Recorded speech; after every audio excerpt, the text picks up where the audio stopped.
Estamos gravando então essa diligência de oitivas do senhor Paulo Roberto Costa, acompanhado dos seus advogados. Nós vamos, hoje é quarta-feira, 11 de fevereiro, nós vamos fazer a digitação dos termos, né? E também está sendo gravado.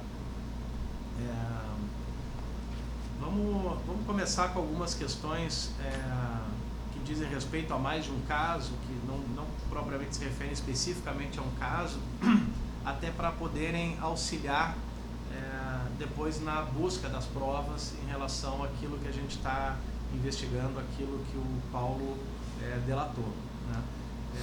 Uma questão que a gente já se deparou, que a gente gostaria de saber como é que funcionava, era o acesso de autoridades ao prédio da Petrobras, né? O senhor refere várias reuniões que ocorreram na própria Petrobras, ou que algumas vezes foi procurado na própria Petrobras por políticos.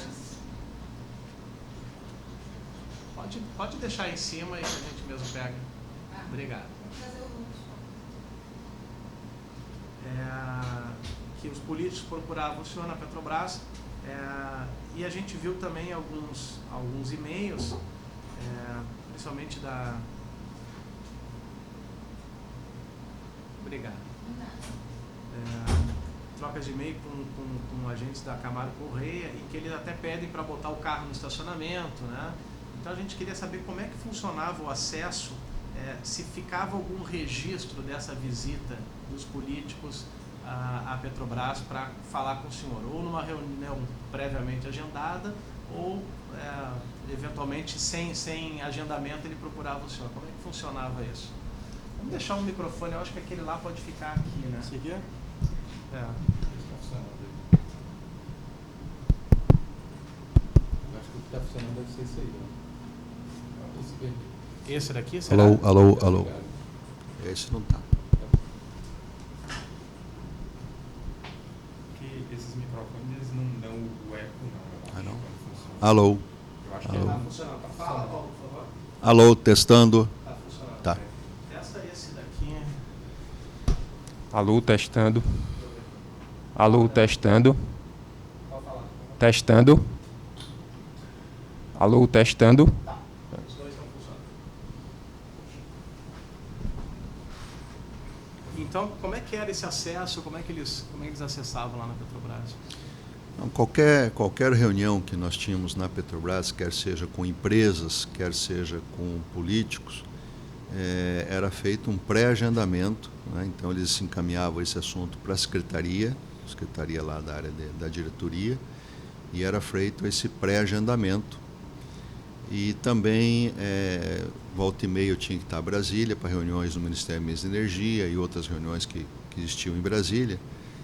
E eu atendia também a pleitos de, vamos dizer, pleitos de reunião de empresas e políticos no escritório da Petrobras em Brasília. Então, isso servia para mim como servia para todos os diretores da Petrobras. Às vezes eu tinha também que ir a São Paulo resolver algumas coisas em São Paulo. Então a Petrobras tem um escritório em São Paulo. Também havia reuniões marcadas com empresários e com políticos em São Paulo. Então isso que eu estou falando para mim servia para todos os diretores da Petrobras, como também para o presidente da companhia. Então eram reuniões pré-agendadas no Rio, Brasília e São Paulo. Então elas possivelmente vão estar na agenda do senhor? Na agenda minha, na agenda do Duque, na agenda do Gabriele, na agenda do Estrela, na agenda de todos os diretores, do Cerveró, de todos eles. Tá. E quando eles vinham aqui e não acontecia de algum político eventualmente chegar na Petrobras sem um agendamento para falar com o senhor? Olha, muito raro. Muito raro. Posso dizer que não tenha acontecido, nos 8 anos que eu passei lá, não posso dizer que não tenha acontecido, mas normalmente era agendado, porque o trabalho nosso lá era muito pesado. Então, às vezes eu tinha 8, 10 reuniões por dia. Então não dava para chegar sem agenda. Entendi. Pode ter ocorrido algum caso, mas não era comum. Tá. E aqui na Petrobras, aqui no Rio, no prédio aqui, eles Eles entravam pela garagem, entravam pela portaria, eles deixavam registro? Normalmente eles vinham de carro, aí tinha que ter uma autorização da secretaria lá minha para a entrada do carro, então orientando o pessoal da guarita lá de baixo para o carro entrar. Então ele tinha que dar já o nome do motorista, tinha que dar a placa do carro, para o carro poder entrar na garagem da Petrobras. Normalmente funcionava assim. E aí dali ele pegava um elevador direto, não passava pela portaria, então não teria registro? Não, ele passava vamos dizer, na sala VIP da Petrobras, tem lá secretárias que dão o crachá para a pessoa lá. Então esse registro normalmente fica lá nesse ponto lá. Na sala VIP da Petrobras? Na sala VIP, que tem o elevador privativo. Ali ela dá um crachá e ele se identifica, então ele deixa... Sim. Tá. Sim. Então, por exemplo, um político... O senhor referiu que o senador Lindenberg teria ido lá. Foi, mais de uma vez. Prédio, mais de uma vez. Provavelmente foi esse o procedimento de entrada dele. Provavelmente ele deve ter ligado, ou a secretária dele, ou alguém ligou para a minha secretária, agendou, falou que carro que ele ia, que hora que ele ia, e aí a secretária liberou para a vigilância lá na parte de baixo, para ele poder entrar. E aí nessa recepção VIP lá, então, ele teria um registro lá dele? Possivelmente. Tá certo. Tanto lá quanto na agenda da secretária. Isso ocorria também nos escritórios de Brasília e São Paulo? Mesma coisa. Mesmo procedimento? Mesmo procedimento. Tanto em Brasília quanto em São Paulo, o procedimento é igual. Inclusive de registro? Também tinha um acesso VIP? Um pouco diferente. Por exemplo, Brasília só tem um elevador, então é um elevador comum para todos, né? São Paulo também não tem elevador VIP, é um elevador para todos. Então tem um pouco de diferença, Tá. mas o aí, critério de acompanhamento é igual. Mas aí nesses casos eles fariam um registro na portaria do prédio também para ingressar? Sim. Em Brasília tem na parte de baixo lá tem uma secretaria onde faz o registro, em São Paulo idem. Tá. Só complementando essa parte, quando o senhor se deslocava para essas reuniões em Brasília e em São Paulo, Sim. havia algum tipo de registro? O senhor solicitava passagem ou ia num jato particular da Petrobras? Como é que 99,999% avião de carreira. Certo. As passagens eram emitidas pela Petrobras? Sim. Perfeitamente. Avião fretado era alguma coisa que quando ia com o presidente da companhia, com a diretoria toda, às vezes tinha problema de avião de carreira, a gente ia no avião fretado. Mas 99,99% das vezes era avião de carreira. Mais alguma questão? Sérgio? Não. Rodrigo? Bom, vamos passar então para a questão do... o senhor refere, e o Alberto Youssef também refere, que por volta de 2006 houve um movimento para retirá-lo da diretoria. Sim. Que esse movimento foi enfrentado com a busca de apoio pelo PMDB. Eu queria que o senhor explicasse um pouco como que foi isso, precisasse um pouco o ano ou o semestre em que isso aconteceu e como é que foi essa busca dessa sustentação política. Tá. Bom, a minha ida para a diretoria, eu assumi a diretoria lá no mês de maio de 2004. A diretoria tinha assumido, né, com o primeiro mandato do governo Lula em janeiro de 2003. Então eu não entrei na diretoria quando o presidente Lula entrou. O diretor que me antecedeu, ele era ligado ao PSDB, que era o diretor Rogério Manso. Ele era ligado ao PSDB. E foi o único diretor que ficou. Por que ele ficou? Petrobras ficou com medo, né, de colocar uma outra pessoa numa área muito sensível, que era a área de abastecimento. O que é a área de abastecimento? A área de abastecimento é você suprir o Brasil de derivados. Então, se faltar 1 litro de gasolina, de diesel, 1 grama de GLP em qualquer lugar do Brasil, lá do Chuí ao Oiapoque, aí, a culpa a princípio, é do diretor de abastecimento. Então, vamos dizer, suprir esse país é uma dificuldade extremamente grande.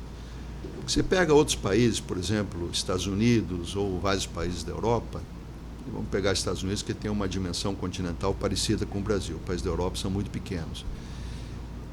Os Estados Unidos é suprido por N empresas de petróleo.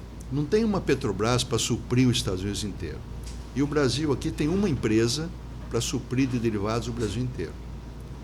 Ah, não, mas tem Shell, tem Cosan, essas são empresas distribuidoras, não são empresas que suprem derivados das refinarias.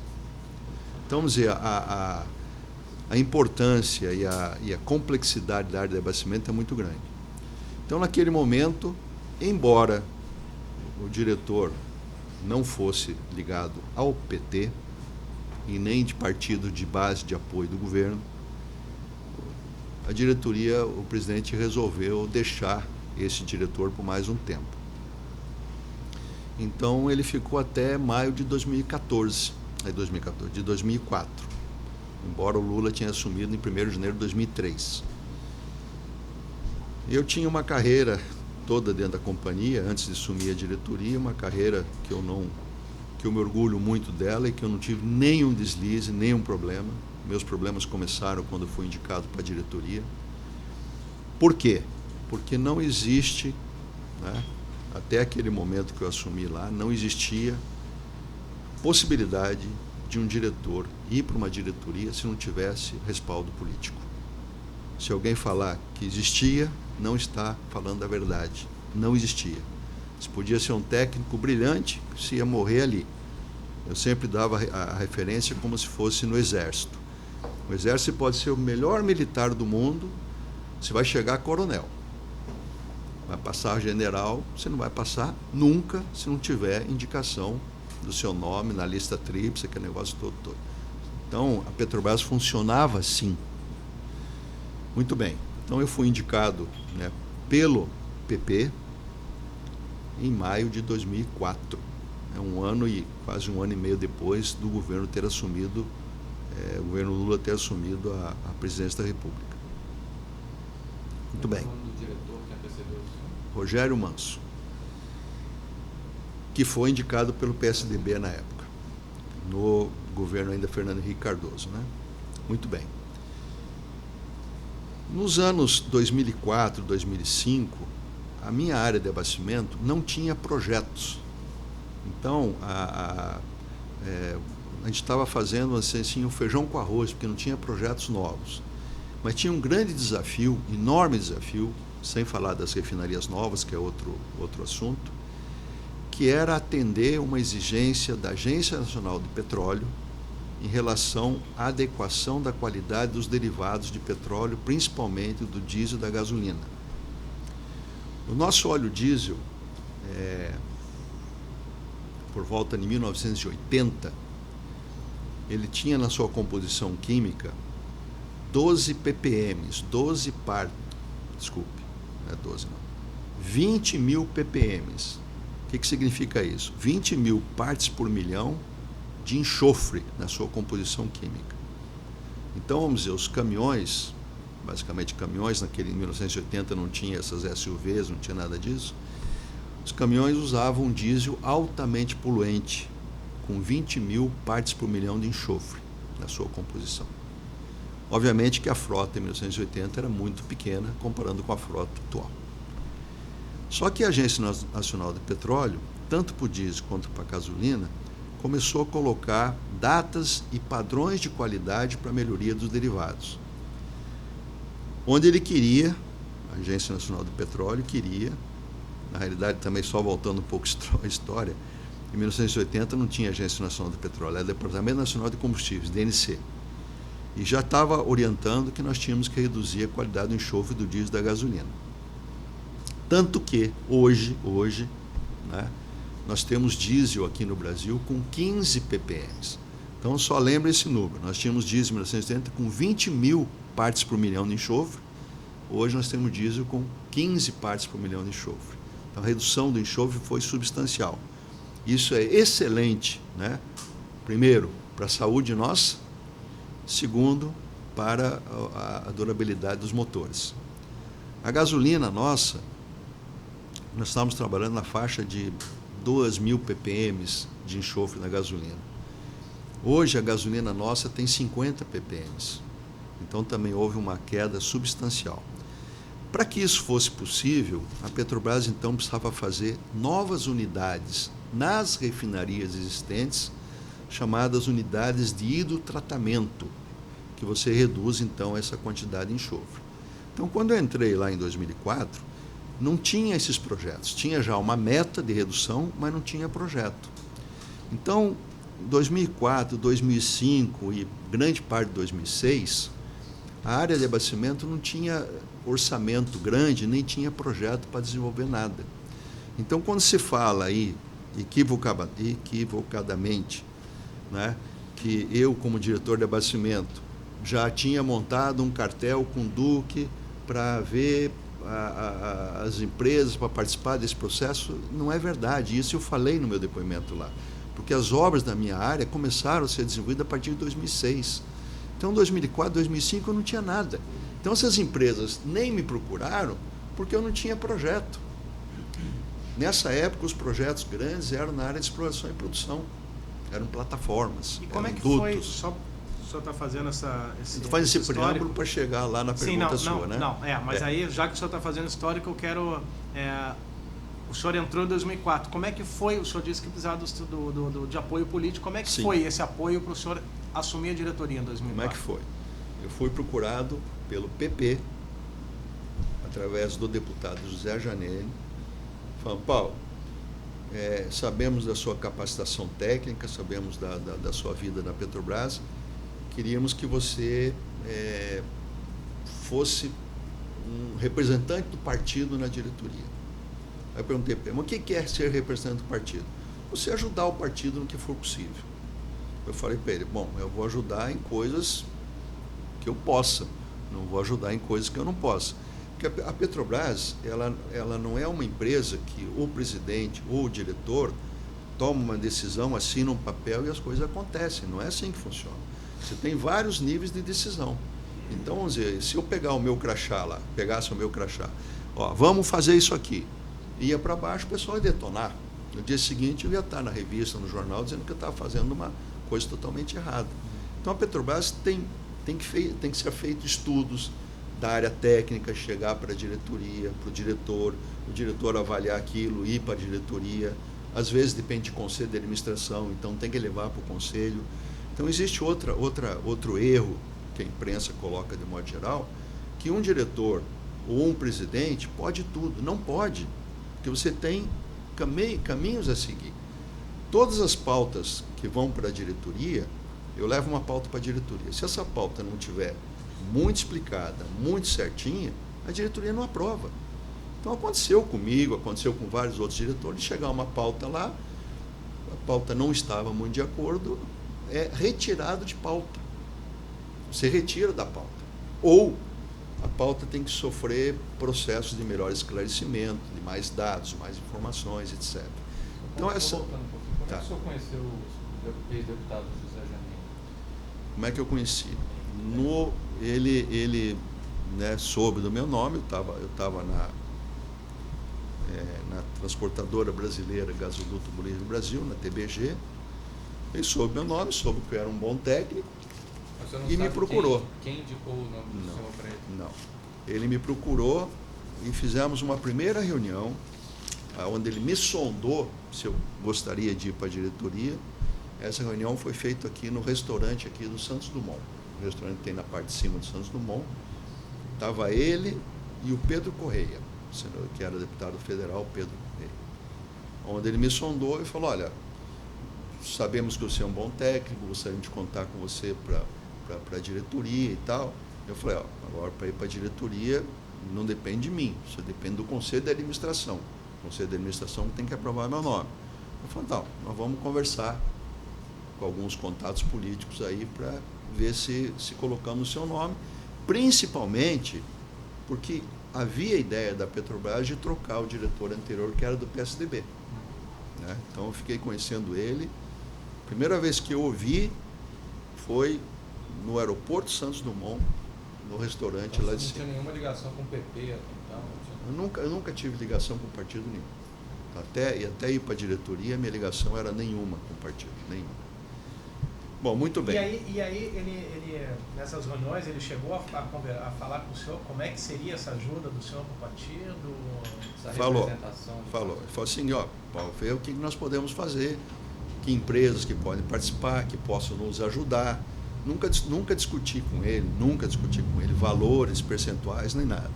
Mas, obviamente, que ele tinha interesse, como qualquer político que indique qualquer pessoa para qualquer ministério, ninguém faz isso de graça. Aquela velha história, não tem almoço de graça. Então, se um político indica para ser ministro dos transportes fulano de tal, é porque tem interesse depois que alguma coisa reverta para o partido. Quer seja a nível de ministro, quer seja a nível de secretário executivo, quer seja a nível técnico. E nesses não há anos possibilidade. até 2006, o senhor disse que não teve... Minha área não teve nada. Eles não cobraram nada do senhor? Não, porque não tinha. Não tinha. A interação nossa nesse período 2004, maio de 2004, 2005, 2006, foi mínima, porque não tinha projetos. Os projetos começaram a aparecer. O senhor tinha pouco contato com eles, então? Tinha pouco contato, porque não tinha muito trabalho, não tinha muito projeto. Projeto é obra, né? Projeto é obra. Mas eles não cobravam? Pô, Paulo, como é que Não. está lá? Não vai ter uma obra? Não, perguntavam, falavam, estamos desenvolvendo os projetos, e os projetos principais era esse que eu acabei de falar, que era a melhoria dos derivados, da qualidade dos derivados da gasolina e do diesel. Que aí começou o projeto a ser desenvolvido. Esse projeto não era desenvolvido pela minha área. Quem desenvolvia esse projeto era o Centro de Pesquisa da Petrobras, ligado à área de serviço, que é ligado ao diretor Duque. Então, toda a parte de projeto era desenvolvida pela área do Duque, o Centro de Pesquisa e a área de engenharia dele. Aí esses projetos foram ganhando corpo para atender as datas previstas pela Agência Nacional do Petróleo na qualidade dos derivados. E aí, em 2006, foram feitas várias licitações para várias unidades em várias refinarias, porque todas as refinarias tinham que, num determinado momento, chegar com diesel 15 ppm, chegar com gasolina 50 ppm. E isso foi feito faseado, né? Isso foi fazendo por fase. Muito bem. Então, 2004, 2005, 2006, praticamente nada aconteceu. Nesse meio de tempo, estava ocorrendo o mensalão, então tinha recursos de outras fontes, né? O mensalão estava em vigor, tinha outros recursos. Aí, de 2006 para frente, começaram a aparecer os projetos na minha área. Agora, na área de exploração e produção, que são plataformas, dutos, a Petrobras focou e deu prioridade nesse período nessas áreas. Então, muita coisa foi feito de outras áreas, não comigo, mas foi feito. Principalmente na área do Duque, na área do Estrela, que era a área de EIP e a área de serviço. Que todas as obras da Petrobras, todas, né, de grande porte, quer seja para a área de abastecimento, quer seja para a área de exploração e produção, quer seja para a área de gás e energia, quem faz o projeto, quem faz a contratação, quem faz a execução e fiscalização é a área de engenharia. Então, vamos dizer, as áreas fins contratam a área de engenharia para fazer isso. Então, vamos dizer, todas essas licitações de Renest, de Comperge, de Refinaria 1, 2, o que quer que seja, não tem nenhuma licitação que eu fiz, que a minha área fez, não tem. Todas foram feitas para a área de serviço. Gerência de contrato. Quem foi os gerentes do contrato? Você não vai encontrar, nesses 8 anos, um gerente de contrato dessas obras de maior porte que foi da minha área. Todas é da área de serviço. Fiscalização. Quem era que fiscalizava a Odebrecht, a Camargo, não sei o quê, no empreendimento tal? Gerentes indicados pela área de serviço do Duque. Medição. Quem faz a medição?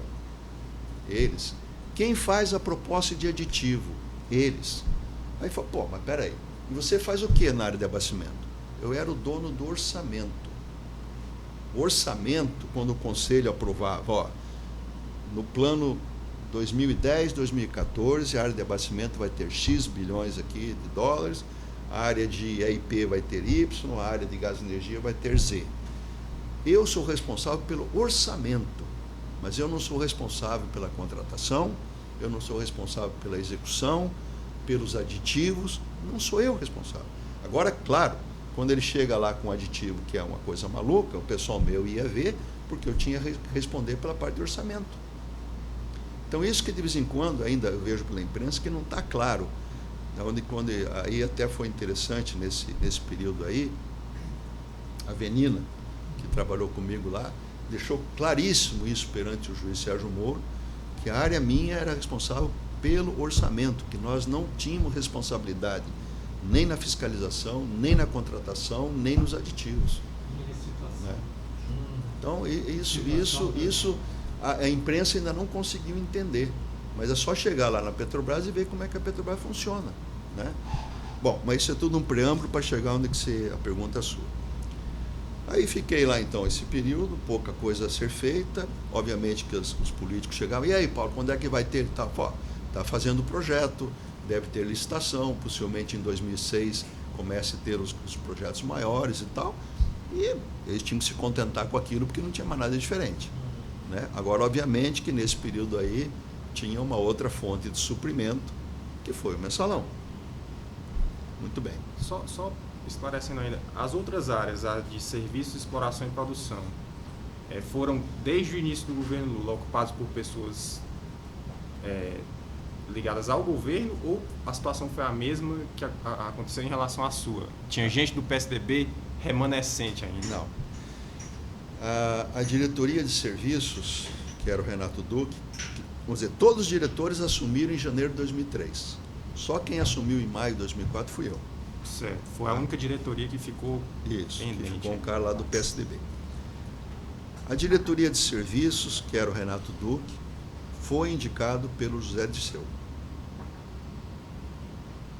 A diretoria de gás e energia, que era o Hildo Sauer, foi indicado pelo PT, ele era quadro do PT.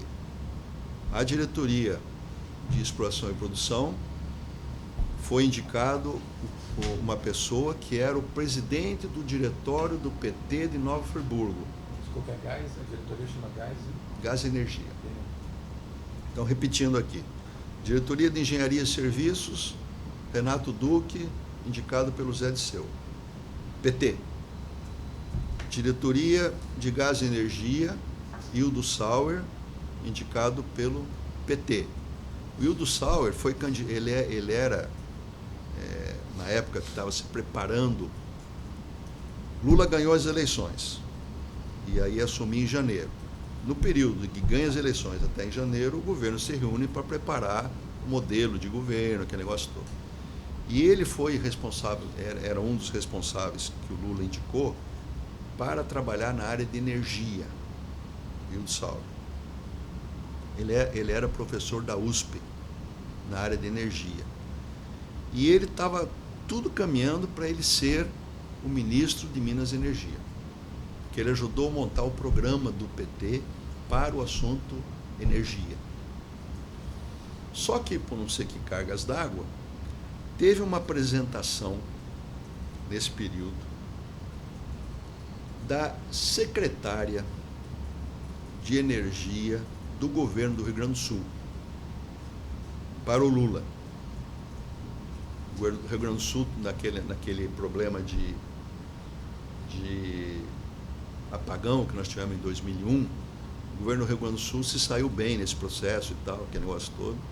Então, essa secretária de energia do Rio Grande do Sul, o Lula chamou para fazer uma apresentação para ele. Aí essa secretária chegou lá com laptop e tal, bem avançado em tecnologia, e fez uma apresentação para o Lula. E o Lula gostou muito da apresentação que ela fez. E aí, em vez de assumir o Ministério da Minas e Energia, o Hildo Sauer, assumiu o Ministério da Energia a secretária, chamada Dilma Rousseff. Então, o Hildo Sauer nunca aceitou isso. Então, o relacionamento do Hildo Sauer com a ministra, na época de Minas e Energia, Dilma Rousseff, que era presidente do Conselho de Administração A Dilma Rousseff assumiu o Conselho de Administração da Petrobras em 2003 e foi presidente do Conselho até 2010. Então, assuntos da Petrobras que dependiam do Conselho, se foram feitos de forma certa ou foram feitos de forma errada, ela acompanhou tudo, porque ela era o presidente do Conselho. E se outros problemas ocorreram na Petrobras, ela deveria saber, porque ela era o presidente do Conselho, né? Então houve uma rixa muito grande entre o Wildo Sauer e O senhor alguma vez conversou com ela sobre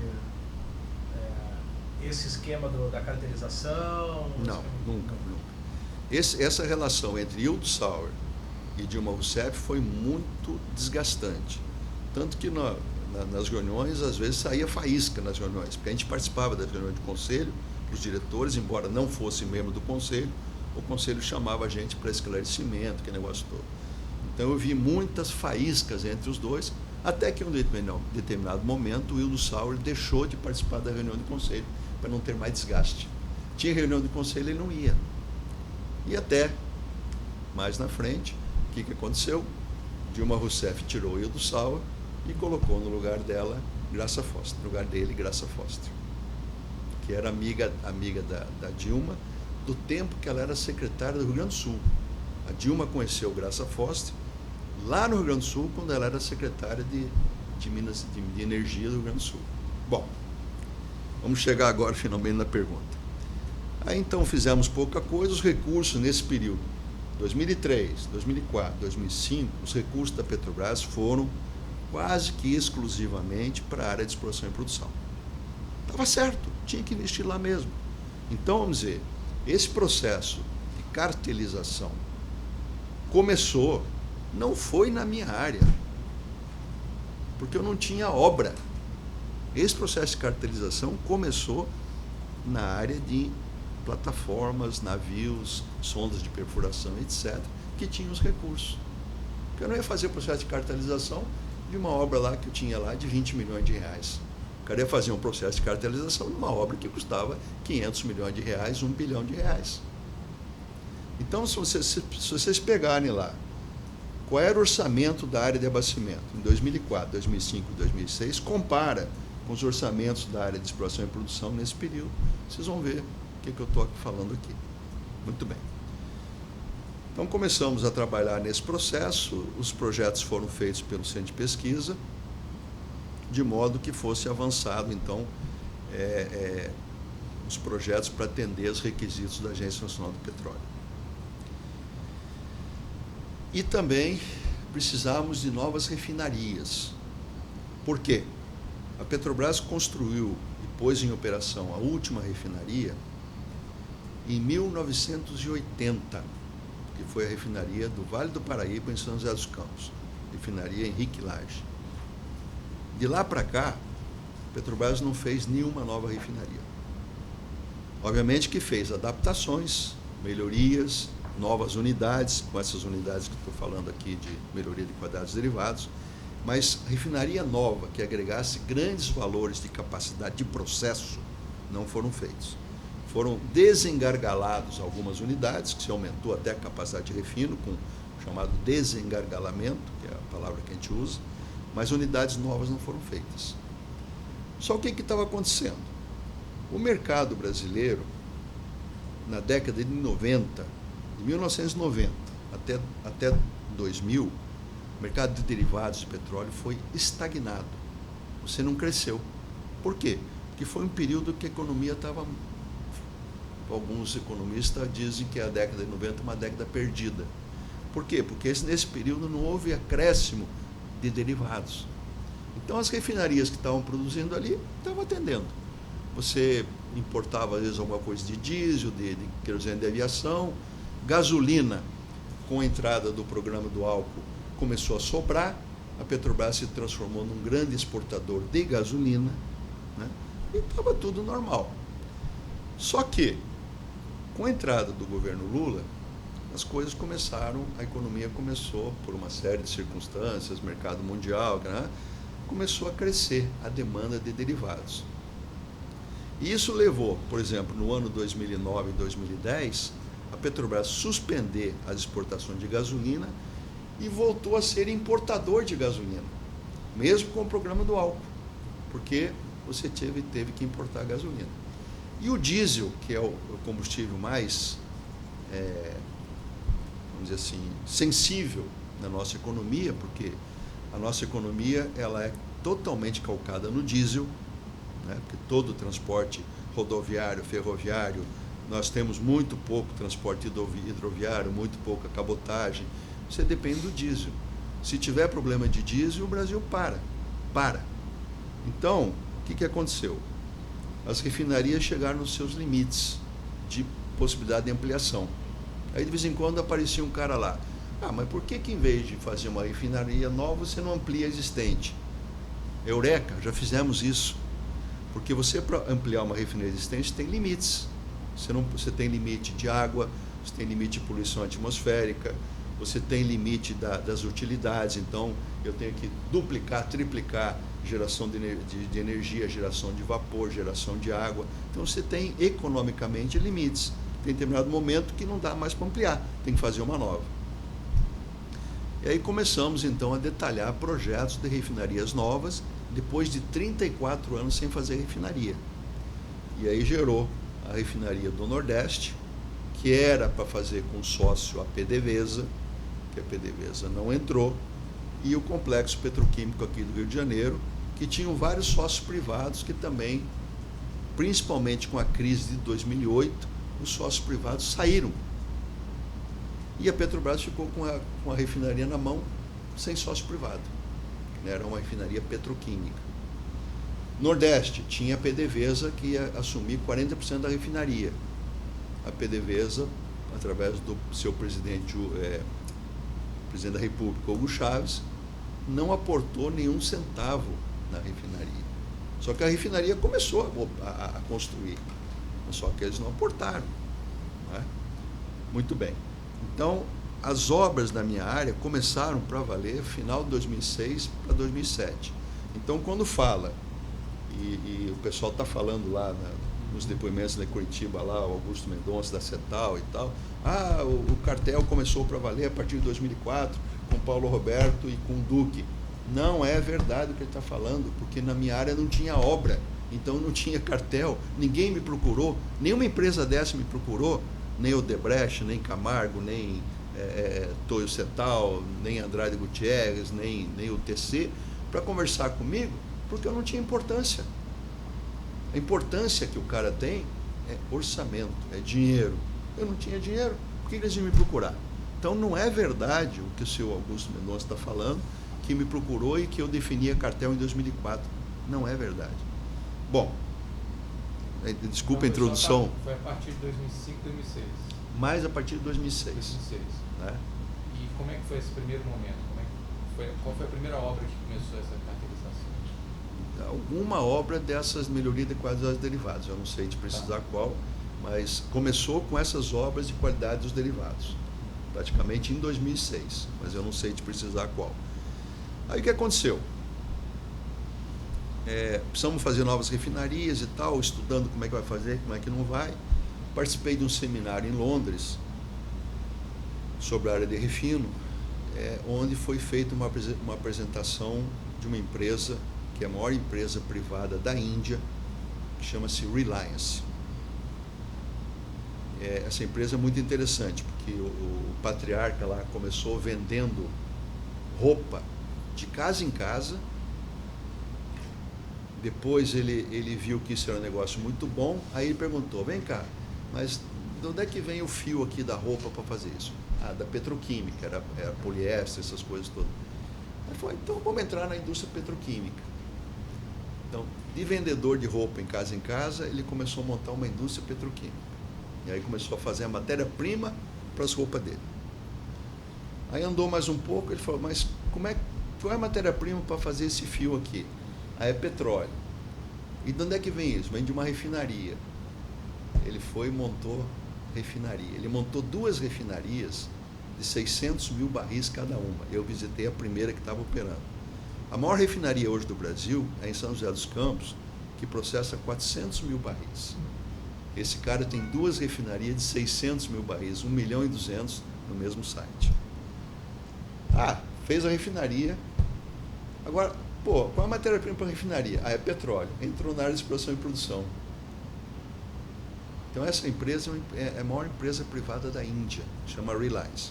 Aí, nesse seminário, os caras foram lá e mostraram um projeto que eles fizeram, que colocaram uma refinaria em operação em 3 anos. Da ideia do projeto a pôr a refinaria em operação em 3 anos. Isso não é comum em lugar nenhum no mundo. É um prazo muito exíguo, muito pequeno. Aí eu fui, né, eu tinha já contato com eles, que a gente vendia para eles petróleo, para essa refinaria. O petróleo era exportado para lá. Então já tinha relacionamento comercial com eles. Aí fiz um contato e fui visitar essa refinaria com um grupo técnico nosso lá.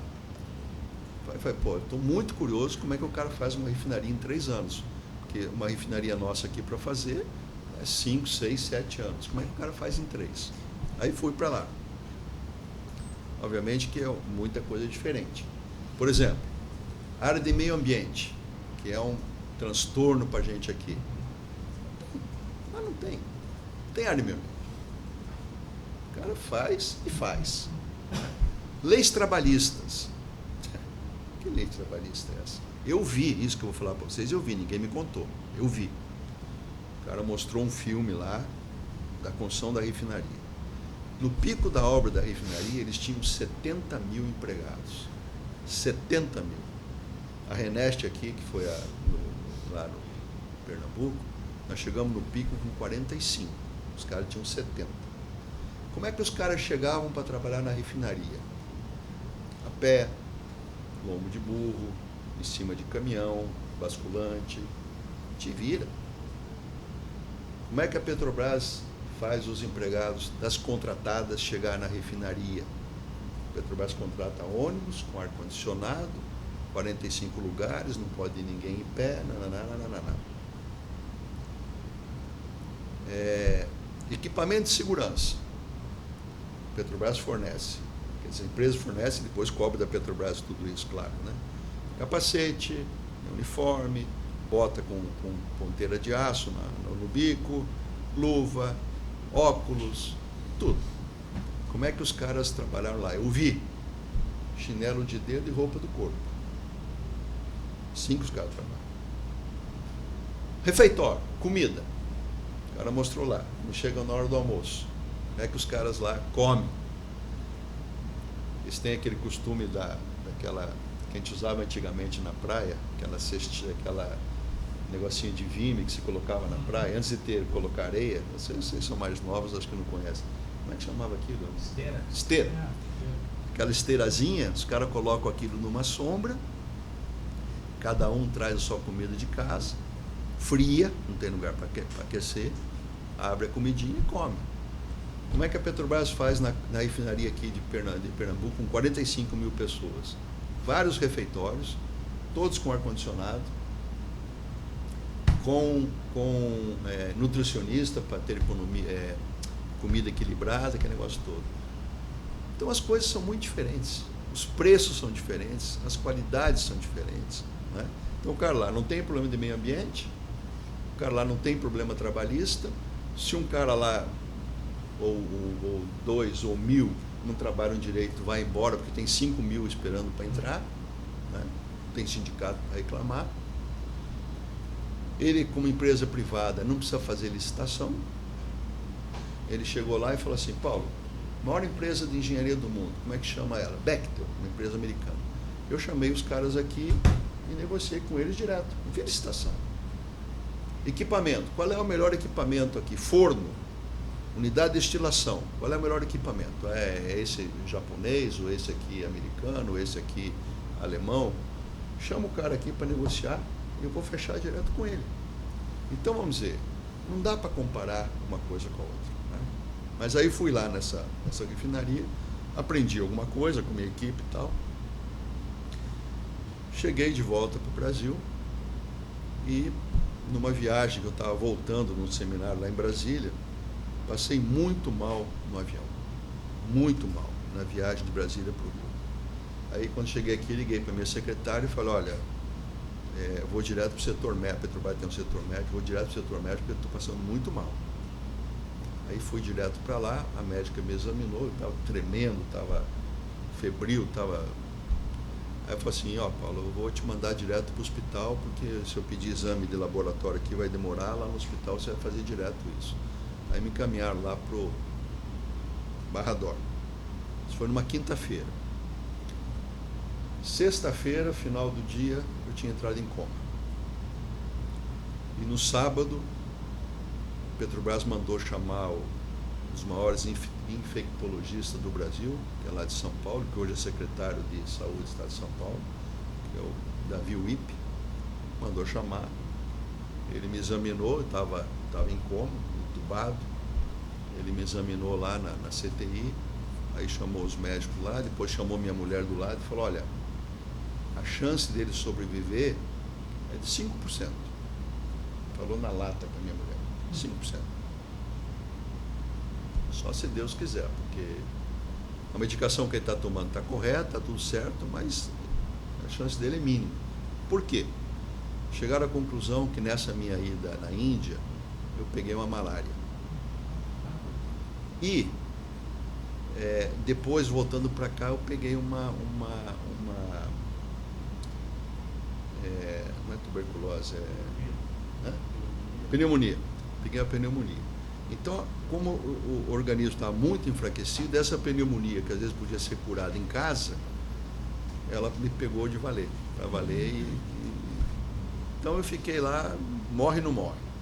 Fiquei 15 dias na CTI. Isso é final de 2006? Final de 2006, foi dezembro de 2006. Dezembro de 2006. Fiquei 15 dias na CTI e depois fiquei acho que uns 2 meses afastado para poder recuperar aquele negócio todo.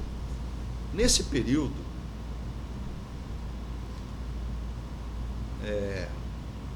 3 gerentes da minha área, você tem o diretor aqui, depois tem os gerentes executivos aqui embaixo dele. 3 gerentes executivos, um de refino, um de logística e um corporativo. Eu soube depois, né, através de outras pessoas, fizeram N contatos políticos, porque eles sabiam que, vamos dizer, tinham grande ideia que eu não ia voltar. Então já começaram a trabalhar politicamente, porque se não for politicamente, não chega lá, politicamente, para ficar no meu lugar. Que foi o gerente executivo do Refino, chamado Allan Kardec, o gerente executivo da parte de logística, chamado Paulo Maurício, e o gerente executivo corporativo, Benina Velosa da Fonseca. Bom, passaram lá uns 2 meses, meio ainda fraco, voltei para trabalhar. E a atuação mais forte nesse período foi desse Allan Kardec, que era do Refino. Até que um dia ele chegou na minha sala e falou, Paulo, você sabe, temos relação, mas você sabe que eu quero o seu lugar. Falou isso para mim. Eu falei, o meu lugar não sou eu que decido. Quem decide o meu lugar é o Conselho de Administração. Então, eu quero ficar, né? Porque eu gosto do que eu faço. Agora, se você tiver outros contatos, eu não nasci diretor e espero não morrer diretor. Eu não nasci nessa cadeira e espero não morrer nessa cadeira. Isso era já em 2007, então, início de 2007. Isso já no primeiro trimestre de 2007. Então você vê que nesse período de 2004, 2005, 2006 e nesse primeiro trimestre de 2007, eu praticamente não fiz nada desse processo aí, nada. Muito bem. Aí teve aquela confusão para lá, confusão para cá. Nesse meio tempo, lembrar que quem me dava apoio político era o PP. Nesse meio tempo, o PMDB do Senado resolveu me apoiar. Porque tem PMDB do Senado, tem PMDB da Câmara. Não são os mesmos PMDB.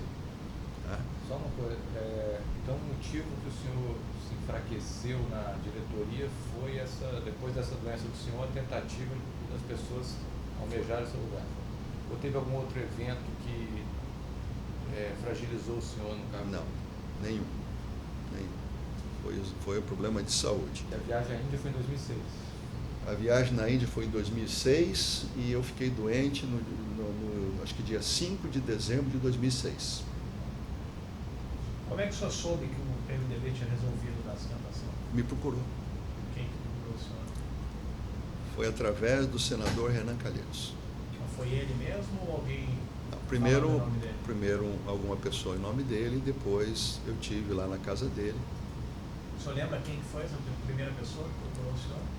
Olha, o contato do senador Renan Calheiros, que esteve comigo na Petrobras, aqui no Rio de Janeiro, e esteve comigo na Petrobras, em Brasília, foi o deputado Aníbal Gomes. E isso consta do meu depoimento. Aníbal O senhor já Gomes conhecia ele? Como é Não. que ele chegou no senhor? pediu uma audiência. Pediu uma audiência. Não falou assunto, só pediu uma audiência do senhor. E aí o senhor recebeu ele e ele disse então que o PMDB do Senado teria interesse em dar sustentação política do senhor. Aí o PMDB do Ele Senado... já sabia então dessa briga pelo seu Sabia, cargo? sabia. O Allan Kardec, ele era muito ligado ao PT. Esse que queria ficar no meu lugar com mais intensidade, ele era muito ligado ao PT. Aí, os contatos que eu tive nesse período aí com os senadores do PMDB, né, foi mais com o Renan Calheiros e com o lá de Rondônia, Amapá, Valdir Raup. não, Romero Jucá? Romero Jucá. Então tive muitos contatos com o Romero Jucá, muitos contatos com Renan Calheiros. Esses contatos foram na casa do senador Renan, o senhor lembra? Foram na casa do senador Renan e muitos contatos no gabinete, tanto dele quanto do Romero. Lá no Senado, o senhor No foi lá. Senado. Fui. Casa do Isso Renan no em primeiro Brasília. trimestre de 2007. Casa do Renan em Brasília, tive na casa do Romero Jucá em Brasília e no gabinete deles no Senado. Isso é primeiro trimestre de 2007. Talvez segundo trimestre de Talvez 2007. Mas início de 2007, não, primeiro semestre de 2007. Possivelmente segundo trimestre de 2007. E aí, nessas reuniões, como é que foi? Eles chegaram no senhor e disseram, olha, a gente tem Não, sabendo que tem um movimento para retirá-lo? Sabemos que tem um problema lá, que querem te tirar e tal. A gente acha que você deveria continuar. Já conversamos com o PP a respeito disso. Falaram eles, já conversamos com o PP a respeito disso. Não há nenhum óbice por parte do PP. E achamos que você é um bom técnico, que você poderia continuar lá à frente. Porque se eles me tirassem naquele momento, ia assumir outro PT. Aí era PT na Gás e Energia, PT na exploração e produção, PT na área de serviço, PT na área de abastecimento. Ia ficar PT de ponta a ponta. E obviamente que o PMDB também não queria isso. E eles conversaram, o que eles conversaram com o senhor? Qual que seria a contrapartida? Para ajudar o que fosse Ajudar possível o o partido. também, igual Igual o a PP. abordagem do PP. Pois. Essas reuniões alguma vez teve participantes do PP também, junto com os senadores do PP? Não. Essas reuniões eram só PMDB. O senhor lembra outros senadores que participaram dessas reuniões? O senhor falou do senador Renan, Romero Jucá, Dessas reuniões eu lembro dos dois só. dessas reuniões todas. Tinha mais alguém nessas reuniões? Teve uma reunião dessa que participou que foi presidente da Câmara agora. Eduardo Cunha. Não. Não, anterior. Henrique Alves. Teve um jantar, eu acho que na casa do Renan, que o Henrique Alves participou. Sempre essas reuniões que o senhor teve para tratar da sua manutenção Sim, no cargo? sim. O que se falava tanto, assim, porque foram várias reuniões, está dizendo que foram vários encontros, né? Qual era a perspectiva da área, né, o que ia ter de projetos, né, como é que as empresas podiam participar. Na realidade... Nessas conversas já se conversava, nesses encontros já se conversava sobre os projetos. Mas primeiro é a manutenção. Claro, sim. Depois que a manutenção estava, vamos dizer assim, efetivada, aí as outras conversas eram os projetos de modo geral. O senador Valdir Raup, alguma vez nessas reuniões, participou? Eu tive com ele, tive no gabinete dele, mas não estou lembrado se ele participou desses jantares, dessas conversas na casa do Renan. Não Essas estou lembrado. conversas para manutenção do senhor no cargo, Não, o senhor não não. lembra? Não. Eu tive reuniões com ele depois, mas eu não lembro se ele estava nessas reuniões de manutenção, eu não lembro. Ministro Edson Lobão. O ministro Edson Lobão não participava dessas reuniões, mas participava de outras reuniões no Ministério, que ele me chamou. Ele me chamava muito no Ministério, que era comum me chamar no Ministério, tanto eu quanto qualquer diretor ou presidente da Petrobras. E também tive algumas vezes na casa dele. Mas especificamente nessa época em que o PMDB, que é o partido dele, estaria dando a sustentação política do senhor também. O senhor teve reuniões com ele, conversou mas sobre não, o assunto? não, ele não teve nenhuma reunião com ele sobre manutenção. Teve reunião com ele depois sobre necessidade de apoio, Sim. apoio Sobre a financeiro. manutenção, então, foi o senador Renan e Romero Jucá. Sim, Deputados, Aníbal Gomes falando em nome do Renan Aníbal Gomes falando o nome do Renan e Henrique uma vez. E o Henrique jantou uma vez lá com a gente lá. Não, mas nenhum deputado. Pode ter até tido, eu não me lembro. Não me lembro. Em um dos depoimentos, o Pode Alberto ter. Youssef fala que nessa necessidade de apoio já teria havido a participação do Fernando Baiano. Ficou coisa. O Fernando ele Baiano. já tinha a Fernando- interação dele aí nessa. O Fernando Baiano, eu conheci o Fernando Baiano em 2005, possivelmente no final de 2005. Quem me apresentou o Fernando Baiano foi Nestor Severo. Eu não o conhecia. Antes da gente entrar nessa parte, só para não estou conseguindo botar tudo aqui. Então, o primeiro contato nesse episódio do apoio do PMDB foi com o deputado Aníbal Ferreira Gomes. Aníbal Gomes. Né? Aníbal Gomes. né? Ele me levou direto para o Renan. E onde é que foi esse encontro com o Aníbal Gomes? Ou foi aqui no escritório da Petrobras aqui no Rio, ou escritório da Petrobras em Brasília, não sei precisar. Tá. E aí depois o senhor encontrou pessoalmente com o senador Renan E com o Jucá. Jucá. Foi na mesma ocasião ou primeiro foi com o Renan e depois com o Jucá? Não lembro. E esse encontro detalhe eu com não sei. o Jucá e o Renan foi Na casa do Renan. Do Renan. Em Brasília, Aonde né? que era a casa do Renan, o senhor lembra? Foi em Brasília, né? Lago Sul, lá, eu não tenho endereço lá, mas lá em Brasília, a casa dele é em No Lago Brasília. Sul, né? Eu não sei. E o senhor falou que teve na casa do Jucá também? Também tive uma vez na casa dele.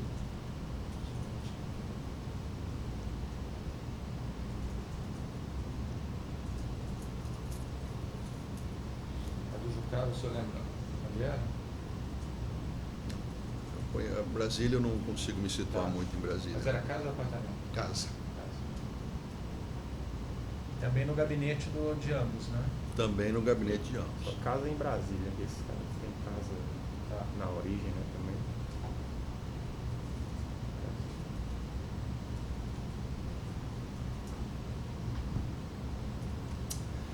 Então, também esteve. A ocasião que estava o Eduardo Alves era na casa de quem? Do Renan. Foi um jantar.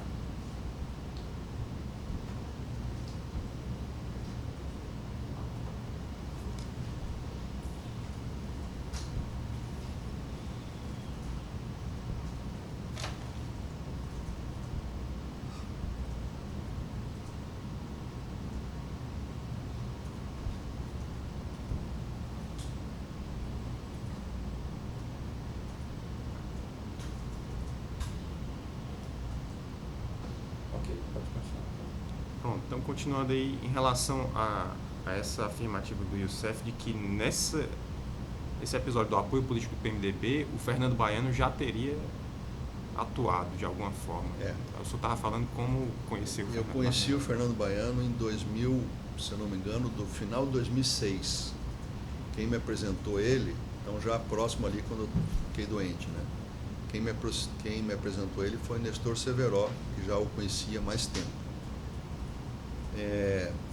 Ele tinha uma articulação muito grande com o pessoal do PMDB. Agora, eu não posso te confirmar aqui, eu não lembro dele ter me falado que ele teria agido para fazer isso. Pode até ter ocorrido isso, mas eu não tenho como te confirmar isso. Mas Ele participou dessas reuniões com o Não, com o não, Jucá e com não. o Renan? Nenhuma reunião que eu tive com políticos, o Fernando Baiano participou, nenhuma. Agora, soube, né, em vários momentos que ele tinha uma articulação muito grande com esse pessoal do PMDB do Senado. Então, é possível que ele tenha feito alguma ação nesse sentido?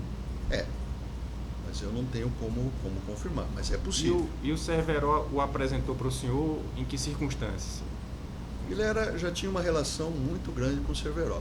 Aí o Cerveró falou um dia, porque a sala do Cerveró era porta com porta da minha sala, lá na diretoria.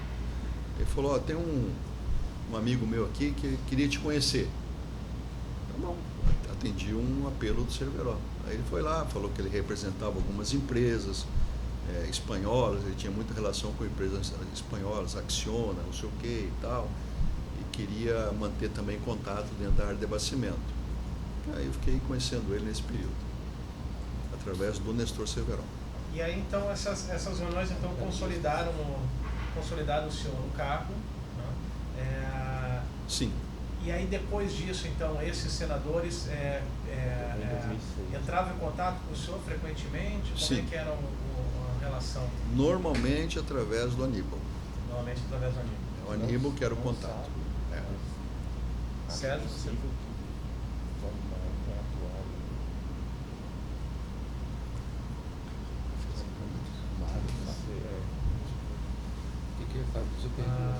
Não, eu perguntei para ele como, depois disso, dessa consolidação dele então no cargo, como é que eram os contatos. Normalmente era o Aníbal que fazia o contato para fazer a reunião. Mas o senhor se reunia frequentemente com eles? Olha, normalmente era uma reunião por mês, não mais que isso. Não mais que isso. Com quem? Normalmente com o Jucá e o Jucá e Renan. E normalmente na casa do Renan. Aí o Aníbal não participava dessas reuniões, então ele era só um... Participava. Participava também. Às vezes ele chegava um pouco depois que tinha começado a reunião, mas ele estava sempre por lá. Participava. Então os contatos eram feitos com o Aníbal, mas as reuniões com o Renan e com o Jucá e com o Aníbal. O senhor primeiro falou que os contatos eram feitos com o Aníbal. O Aníbal que pedia a reunião. Pedia a reunião, entendi. Paulo, o senador quer falar, os senadores querem falar com você. Aí, tá bom, quando é que nós vamos falar isso? Tal dia. Entendi. E aí nessas reuniões mensais, o que se conversava? Perspectivas de projetos, qual era o interesse, né, desses políticos? Que as empresas do cartel ganhassem. Porque se elas ganhassem, revertia uma parte para eles. Outra coisa que eu falei lá nos depoimentos, essas empresas do cartel não trabalham só para a Petrobras. Essas empresas do cartel trabalham para portos, aeroportos, rodovias, ferrovias. Sem açúcar. Então o interesse deles é tudo. O interesse deles não é só a Petrobras. Então, vamos dizer, se uma empresa dessa ganhou um contrato bom na Petrobras, o cara vai chegar lá e falar, também tem aqui interesses aqui, uma concessão de aeroportos, uma concessão de rodovias, hidrovias, portos. Eu falei lá com clareza na CPMI, não pensem que esse assunto que vocês estão vendo aqui se restringe a Petrobras, que não é. Não pensem que esse assunto aqui se restringe à diretoria de abastecimento da Petrobras, que não é.